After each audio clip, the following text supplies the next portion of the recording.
సైలెన్స్‌గా ఉండాలంట. మనతో కాదు గదా! అసలు మనల్ని ఏమన్నా అంటే ఊరుకుంటామా ఏంటి?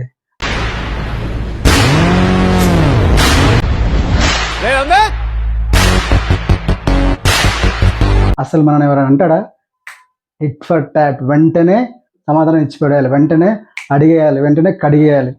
కోపం వస్తది. ఎవ్వరైనా ఏదైనా అంటే అసల మామూలు కోపం రాదు. సిట్యుయేషన్ నేను చేసింది క్రైమ్ అని మీకు అనిపిస్తే ఇప్పుడు మీరు ఇక్కడ నాతో చేస్తున్నది ఇది కూడా క్రైమే. అది నీ తప్పైనా, ఎదుటివాడి తప్పైనా సరే మనల్ని ఒక మాట అన్నాడంటే అసలు మనం ఊరుకోము. కానీ సిట్యుయేషన్ అర్థం చేసుకొని అక్కడ మనం మాట్లాడాలా వద్దా? మనం సైలెన్స్ ఉంటే ఏం ఉపయోగం ఉంటుంది? మనం అరిస్తే ఏం డ్యామేజ్ అవుతుంది? ఈ విషయాన్ని గనక ఎవరైతే అవగాహన చేసుకుంటాడో వాళ్ళ లైఫ్ అనేది బావుంటుంది. సో, అలాంటి టాపిక్స్‌ని లైఫ్ ఎగ్జాంపుల్స్ తోటి ఈ వీడియో చేస్తున్నాను. ఈ వీడియో చివరిదాకా చూడండి. మీకు ఒక క్లారిటీ వస్తుంది. సో, కోపం అనేది మనకి తరచుగా అనవసరంగా వస్తూ ఉంటది. అసలు ఎందుకొస్తుంది? దానివల్ల ఫ్యామిలీస్ ఎలా పాడవుతాయి?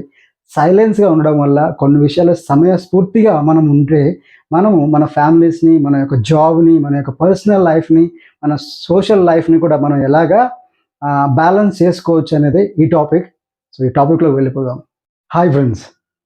Silence versus angriness.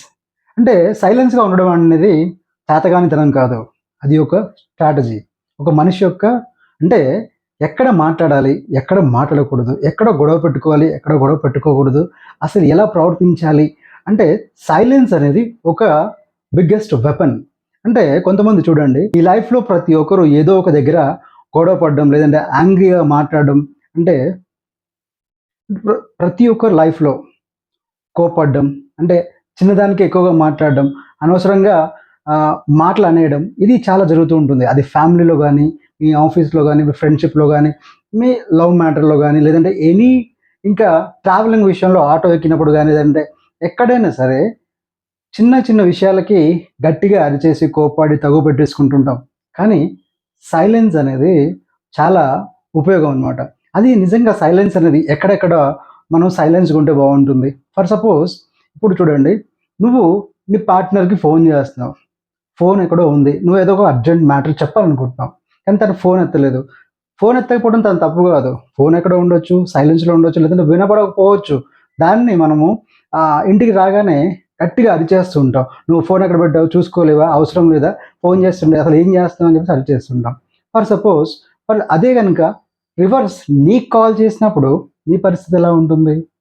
అదే గనక నువ్వు రాగానే కొంచెం టైం తీసేసుకొని ఫోన్ చేశాను ఏమైంది అంటే తను ఎక్స్‌ప్లెయిన్ చేస్తుంది. అలానే ఇక్కడ అరవడం నీ గొప్పతనం కాదు. అక్కడ అసలు ఏం జరిగిందని తెలుసుకోవడం నీ గొప్పతనం. అలానే ఫర్ సపోజ్ లైవ్ ఎగ్జాంపుల్ చెప్పాననుకోండి. ఒక లైఫ్ ఎగ్జాంపుల్. ఇప్పుడు హస్బెండ్ అండ్ వైఫ్ కొట్లాడుకుంటున్నారనుకోండి ఇంట్లో బాగా గొడవ అవుతుంది ఇద్దరికి. కానీ ఇక్కడ ఆ గొడవ వల్ల ఒక తారాస్థాయికి చేరిపోయిన తర్వాత ఇద్దరి మనసుకు విరిగిపోయేలాగా ఇరు పక్షాల నుంచి వాగ్వాదం జరిగిందనుకోండి. మాటలు మనం అనుకున్నాం అనుకోండి. అక్కడ ఏం జరుగుతుంది? మనకు ఇక ఈ రిలేషన్‌షిప్ మనకొద్దు అన్న ఇంటెన్షన్ క్రియేట్ అయిపోయి అక్కడ డివోర్స్ దాకా వెళ్ళిపోతుంది. కానీ ఆ సిట్యుయేషన్‌లో, ఆ సిట్యుయేషన్‌లో గనక ఎవరో ఒక్కరు గనక సైలెన్స్ ఉంటే వాళ్ళ బంధం, వాళ్ళ ఫ్యామిలీ నిలబడుతుంది గదా! సో, యాంగ్రీనెస్ అనేది మనం ఎక్కడ చూపించాలి? ఎక్కడ చూపించకూడదు. ఇక్కడ ఖచ్చితంగా నువ్వు అరవకపోతే, నువ్వు అక్కడ చెప్పకపోతే ప్రాబ్లమ్ అవుతుంది అన్నప్పుడు అనలైజ్ చేసి అక్కడ నీ వాయిస్ అనేది రైజ్ చేయాలి. కానీ ఇలాంటి చోట కుదరదు. ఎందుకంటే కోపం అనేది ఒక్క క్షణం లేదంటే ఆ గంట ఉంటుంది. కానీ సైలెన్స్ వల్ల ఒక జీవితం నిలబడుతుంది. ఒక ఫ్యామిలీ నిలబడుతుంది. ఫర్ సపోజ్ ఇంకో ఎగ్జాంపుల్ చూసుకుంటే గ్రాడ్యుయేషన్ అయిన కొడుకు ఇంట్లో ఉంటాడు. జాబ్ కానీ ఏది గాని రావట్లేదని చెప్పేసి ఇంట్లో ఉంటే తండ్రి అది చూసి ఓర్వలేక నీకేం చేత కాదు, నీ వల్ల ఏం రాదు, నువ్వేం చేయలేవు అని అన్నప్పుడు ఆ కొడుకు మనసు విరిగిపోతుంది. జాబ్ రాకపోవడం ఆ కొడుకు తప్పు కాదు గదా! ప్రయత్నించకపోవడం అతని తప్పు కావచ్చు. కానీ ప్రయత్నిస్తున్నాడు కదా! అది అర్థం చేసుకొని పర్లేదురా ఖచ్చితంగా ఈరోజు కాకపోతే రేపు నీకు జాబ్ వస్తుంది. ఖచ్చితంగా నువ్వు సక్సెస్ అవుతావు అని చెప్పేసి అంటే ఆ కొడుకు మనసులో ఆ తండ్రి స్థానం ఇంకా గొప్పగా ఉంటుంది. కానీ అదే గట్టిగా అరిచావనుకోండి ఏమొస్తుంది మనకి? ఏం రాదు. ఆ కొడుకు మనసులో తండ్రి పైన ఒక అంటే వ్యతిరేక భావం వచ్చేస్తది. అంటే మనసు విరిగిపోతుంది. అతను ఇంట్లో నుంచి బయటికి వెళ్ళిపోతాడు. సో ఇలాంటి అంటే మనము అదే సిచ్యువేషన్ అర్థం చేసుకొని కనుక మన యాంగరియస్నెస్ని కంట్రోల్ చేసుకోగలిగితే మన యొక్క ఫ్యామిలీ నిలబడుతుంది. ఫర్ సపోజ్ ఇంకో ఎగ్జాంపుల్ తీసుకుందాం అనుకోండి. నిన్ను ఇప్పుడు చాలా మన సినిమాల్లో చూస్తూ ఉంటాం. ఒకతన్ని మాక్సిమం చాలామంది ర్యాగింగ్ చేయడం, లేదంటే ఎగతాళి చేయడం, లేదంటే డీగ్రేడ్ చేసి మాట్లాడుతూ ఉంటారు. వెంటనే రియాక్ట్ అవ్వాల్సిన అవసరం లేదు. కానీ నీ సైలెన్స్, నువ్వు వాళ్ళని ఏమనకుండా నీ పని నువ్వు చేసుకొని వెళ్ళిపోతున్నావు అనుకో, నీకంటే ఎక్కువ అంటే నిన్ను అన్నదానికంటే ఎక్కువ వాళ్ళు డిస్టర్బ్ అవుతూ ఉంటారు. ఎందుకంటే అరే ఇన్ని అన్నాం మనము, ఎందుకు ఇతను మనల్ని ఏమనట్లేదు, ఇతను నెక్స్ట్ మూవ్ ఏముంటుంది, ఇతను మనల్ని ఏమైనా అంటాడా అని వాళ్ళు డిస్టర్బ్ అవుతారు. నేనేమంటున్నా అంటే 100% ఇమ్మీడియట్గా రియాక్ట్ అవ్వాల్సిన అవసరం లేదు. నీ సైలెన్స్ అనేది వాళ్ళని చాలా డిస్టర్బ్ చేస్తుంది. ఇప్పుడు చాలామంది అంటే సైలెన్స్ వర్సెస్ సక్సెస్ కనుక మనం చూసుకున్నట్టయితే చాలామంది వాళ్ళు ప్రతిదానికి వాగ్వాదానికి దిగరు. వాళ్ళు ఏం చేస్తారంటే వాళ్ళ పని ద్వారా, వాళ్ళ సక్సెస్ ద్వారా వాళ్ళకి ఆ సౌండ్ అనేది వినిపించేలా చేస్తారు.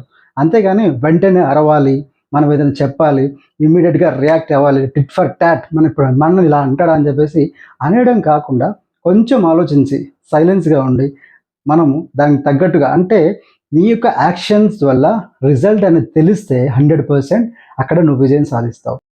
మనము మాటల ద్వారా ఇంప్రెస్ చేయొచ్చు, కానీ మౌనం ద్వారా ఇంప్రెస్ చేయొచ్చు విత్ యువర్ రిజల్ట్. ఇక్కడ ఏంటంటే చూడండి, చాలామంది సక్సెస్ అయిన పీపుల్, ఏపీజే అబ్దుల్ కలాం గారు, తను ఎప్పుడు చిరునవ్వుతోటి, పీస్ ఆఫ్ మైండ్ తోటి, తన యొక్క రాకెట్ సౌండ్స్ తోటే తన యొక్క సక్సెస్ని చూపిస్తూ ఉంటాడు. ఫర్ సపోజ్ మనకి సచిన్ టెండూల్కర్ ఉన్నారనుకోండి. సచిన్ టెండూల్కర్ ఎప్పుడు కూడా ఎక్కడ కూడా తను ఒక మీడియాకి కానీ, లేదంటే ఏ వ్యక్తిని కానీ, లేదంటే ఏదో ఒక రకంగా మీడియాలో అతను ఉండడు. ఎందుకంటే ఏ ఒక్క నెగిటివ్ వర్డ్ కానీ, లేదంటే ఎదుటి వ్యక్తిని ఇబ్బంది పెట్టినట్టు కానీ ఎప్పుడైనా సరే ఎక్కడ మాట్లాడడం జరగదు. తన యొక్క పని ఏంటి, బ్యాటింగ్ చేయడం. ఆ బ్యాటింగ్ తోటే తన సమాధానం చెప్పడం జరుగుతుంది. అండ్ ఇంకొకటి చూడండి, మనకు విరాట్ కోహ్లీ గారు ఉన్నారు, ఎనర్జెటిక్ ఫెలో. తనని ఏదైనా అంటే తను కూడా వెరీ అగ్రెసివ్ పర్సన్. బట్ ఆ అగ్రెసివ్నెస్ అనేది గ్రౌండ్లో తన బ్యాటింగ్ ద్వారా, తన ఫీల్డింగ్ ద్వారా తన ఎనర్జీని చూపిస్తాడు, తన యొక్క రిజల్ట్ని చూపిస్తాడు. ఇలాగ చాలామంది ఉన్నారు. ఎందుకంటే నేను అనేది ఏంటంటే మనము వెంటనే మనము అరిచి గోల చేసి ఇంట్లో సామాను పగలగొట్టి, లేదంటే ఆఫీస్లో తగులు పెట్టేసుకొని మనకు నోటికి వచ్చినట్టు మాట్లాడడం వల్ల ఏమవుతుందంటే మన క్యారెక్టర్ బయటపడిపోతుంది. అదే నువ్వు సిచ్యువేషన్ తగ్గట్టుగా మాట్లాడితే నీ యొక్క స్టేటస్ తెలుస్తుంది. ఇట్ మీన్స్ నువ్వు ఏంటి అనేది వాళ్ళకి అర్థం కావాలి అంటే, ఇతను సిచ్యువేషన్ని అర్థం చేసుకున్నాడు అందుకే సైలెన్స్ ఉన్నాడు, ఇతను సిచ్యువేషన్ని అర్థం చేసుకోలేదు అందుకే ఇలా అరుస్తున్నాడు అని అర్థమవుతుంది. నీ బాస్ నేను తిడుతున్నప్పుడు నువ్వు నన్ను ఇంత మాట అంటావా అని చెప్పేసి అన్నాం అనుకోండి, అది మనకే ప్రాబ్లం అవుతుంది. అంటే నీ బాస్ నిన్ను ఆ మాట అంటున్నాడంటే తనకి ఆల్రెడీ ఇంపాక్ట్ ఎక్కడి నుంచో వచ్చి ఉంటుంది. సో పని అవ్వకపోవడమో, లేదంటే రిపోర్ట్ రాకపోవడమో, సో ఏదో నీ దగ్గర నుంచి రావాల్సిన ఒక అవుట్పుట్ అనేది రాకపోవడం వల్ల అతను నీ మీద అరవడం. ఇట్ మీన్స్ అతను అరవాలని కాదు, అతని పైన ఉన్న అతన్ని అరవడం వల్ల అది నీ మీదకి వస్తుంది. అంటే మనము గట్టిగా మాట్లాడి, బెదిరించి, లేదని గొడవ పడి మనము అలానే వాళ్ళందరిలో కలుద్దామా, లేదంటే మౌనంగా ఉండి ఎక్కడ మాట్లాడాలో, ఎక్కడ తగ్గాలో విషయం తెలుసుకొని మన లైఫ్లో సక్సెస్ అవుదామా? మనం మాటలతోటి ఉందామా, లేదంటే సక్సెస్లో ఉందామా? నేనేమంటున్నానంటే కోపం అనేది అందరికీ వస్తుంది. కోపం 100% వస్తుంది. కోపం వస్తే ఏం చేస్తామో మనకు తెలియదు. సో అలాంటి కోపంలో మన లైఫ్ని మనము అలానే ముగించేద్దామా, లేదంటే అర్థం చేసుకొని మన లైఫ్ని ముందుకు తీసుకెళ్దామా? సైలెన్స్ అనేది అంటే ఇది చేతగానితనం కాదు, ఇది ఒక స్ట్రాటజీ. సో దాన్ని సరైన రీతిలో ఉపయోగిస్తే సక్సెస్ మీదే. సో ఈ వీడియో మీకు నచ్చినట్లయితే డెఫినెట్లీ లైక్ చేయండి, షేర్ చేయండి, సబ్స్క్రైబ్ చేయండి, అండ్ మీ ఫ్రెండ్స్ కూడా షేర్ చేయండి. అండ్ ఇలాంటి విషయాలు మనం మళ్ళీ చర్చించుకుందాం. Thank you so much.